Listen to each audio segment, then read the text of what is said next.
Here are the 7 mistakes. Here are the 7 mistakes. There are about 37, but let's talk about 7. These are the big 7 mistakes that I see triathletes make. So let's start. Let's go right into this. Let's go right to the heart of the challenge. These are the 7 things that I think are there. Number 1, athletes that judge their training success by the accumulation of miles or hours. That's number 1. So, have you been successful? Yes, I hit all of my program. And if I can do 15 hours a week, then 18 hours a week is better. That's number 1. Number 2, going too hard in the sessions that are supposed to be easy or recuperation sessions. Bringing the bottom up to mediocre or to middle. Not going easy enough in the easy sessions. Huge mistake. Big challenge for many athletes, especially those that are accumulating quite a lot of training. Number 3,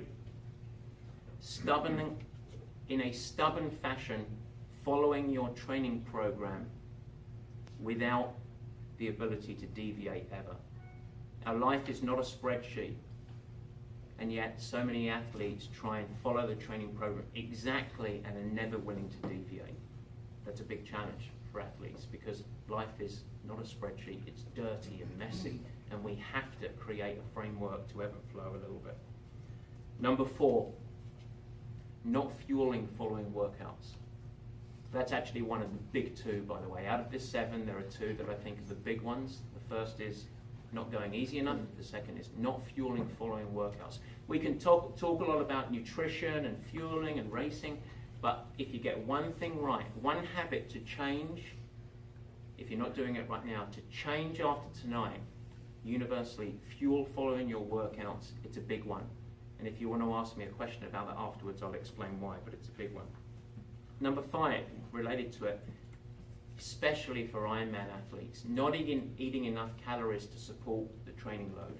Very, very common in a sport that is over-obsessed with race weight and things like that.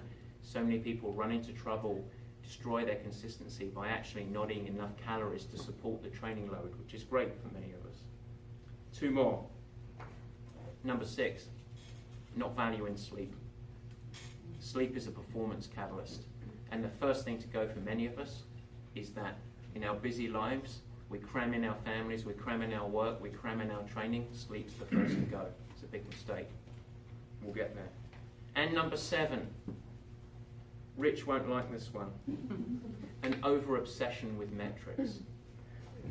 An over-obsession with metrics.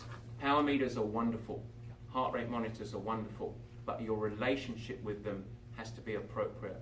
And too many people get the tools and they become the master, and they just follow the master, and it's not the best way to do it.